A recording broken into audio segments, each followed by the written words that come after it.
అమావాస్య వస్తే మధ్యాహ్నం ఎవరింటికి వెళ్ళకురా అంటారు. ఎవరింటికి వెళ్ళకురా అని ఎందుకంటారంటే వాడి ఇంటి ముందు పితృదేవతలు నిలబడతారు.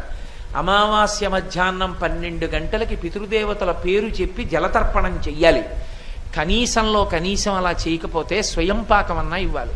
స్వయం పాకమన్నా ఇవ్వకపోతే 12 గంటలకి లేచి నిలబడి చెప్పులు విప్పి 2 చేతులు 3 మాటలు ఇలా అనాలి. నాన్నగారండి ఏమనుకోకండి, నేను ఇవాళ ఏమీ మీకు పెట్టలేకపోతున్నానని 3 మాటలు చెయ్యి ఊపాలి. అలా కూడా ఊపకపోతే పితృదేవతలు ఆగ్రహిస్తారు. దుర్మార్గుడు, నేను జన్మనిచ్చాను, అమావాస్య 12 అయింది, అయినా సరే నాకేం చేయడని. నాకు ఒక్కొక్కసారి ఆశ్చర్యంగా ఉంటుంది.